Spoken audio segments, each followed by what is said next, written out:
Tell you a little bit about this Angel Sword Bright Knight Katana that you see here. So the Katana doesn't have an Ito wrap. You can see that it's mounted a little bit like a knife. It has some special pegs in it with some decoration, a kashra that appears to be glued on, fuchi and suba. The saya has some pings and dings in it that are worth noting. You can see them in this video here along namely near the Kojiri, or the end of the saya. You can see that there are some scuffs and scratches. I imagine they could be sanded or buffed out. Perhaps Angel Sword could help in terms of getting them remedied, but nevertheless they are present on the Purple Heart saya. I believe that's the type of wood that's used. The Koijiri or Kurigata, Koiguchi and Koijiri are all made of a horn type that you can see there, and then again everything is made from Purple Heart. The sword itself has a blade made from what I believe is S7. You can see it here in the video. There's effectively nothing crazy going on with the blade. The hamon and hara and all of that are not necessarily present.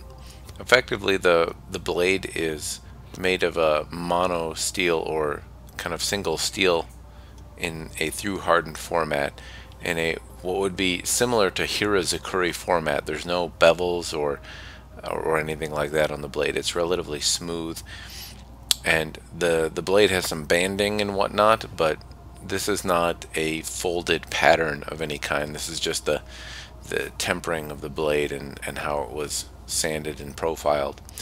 On any note, the blade feels extremely light in the hand. It's very nimble, very small, very thin in comparison to other angel swords and other katana-esque objects that I've had in the past.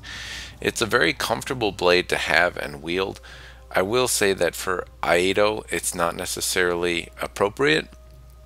The well, there is no habaki, frankly, so it doesn't hold the blade in a traditional way, but more than that, it doesn't necessarily draw in a way that I would consider traditional for the purposes of using it as an aito, or for aido or kata.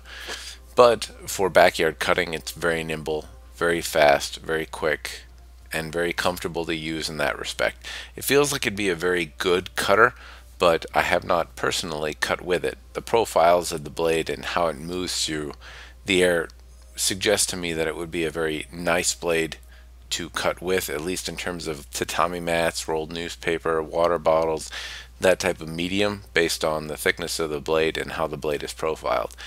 However, it's not necessarily something that I would say would work exceptionally well for a practitioner of traditional martial arts.